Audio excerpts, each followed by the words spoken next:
বন্ধন বেংকৰ জৰিয়তে ধূপধাৰা অঞ্চলৰ একাংশ মহিলা স্বাৱলম্বী। বৃহত্তৰ অঞ্চলটোৰ মহিলাসকলক স্বাৱলম্বনৰ বাট দেখুৱাইছে ধূপধাৰা কলিতাপাৰাৰ স্থিত বন্ধন বেংকটোৱে। জিলাৰ পূব প্ৰান্তৰ বৃহত্তৰ ধূপধাৰা অঞ্চলৰ মহিলাসকলক সম্প্ৰতি স্বনিয়োজনৰ দিশে আগবাঢ়ি যোৱা পৰিলক্ষিত হৈছে। ইয়াৰ মূলতে বিশেষভাৱে সহায়ৰ হাত আগবঢ়াইছে ধূপধাৰাৰ কলিতাপাৰা স্থিত বন্ধন বেংকৰ বেংকিং ইউনিটটোৱে। অঞ্চলটোৰ একাংশ মহিলা স্বাৱলম্বী হৈ নিজ পৰিয়াল চলাই লৈ গৈছে।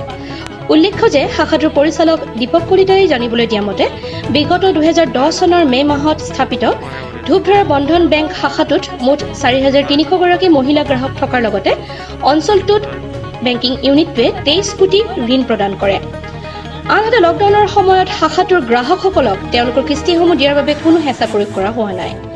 একাংশ মহিলাই প্ৰকাশ কৰা মতে বন্ধন বেংকৰ কম সুদত ঋণ লৈ বিভিন্ন ব্যৱসায় বাণিজ্য কৰাৰ লগতে অঞ্চলটোৰ বিভিন্ন প্ৰান্তৰ একাংশ মহিলাই ইয়াৰ পৰা ঋণ লৈ বিভিন্ন পশুপালন কৰিও স্বাৱলম্বন হোৱা দেখা গৈছে।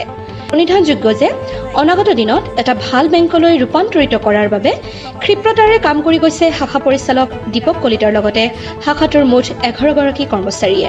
Report BR news, Goalpara, ধূপধাৰা।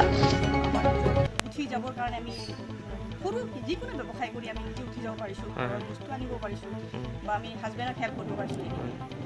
এনেকৈ মই ক'ব বিচাৰোঁ যে আমাৰ যিবিলাক মহিলা এনেই আছে এলেকাৰ যিমান ডাঙৰ ধূপধাৰা এলেকাখন যিখিনি মানুহে লোৱা নাই বা মহিলা লোৱা নাই তেওঁলোকে আগবাঢ়ি আহিব পাৰে, যোগাযোগ কৰি পেলাই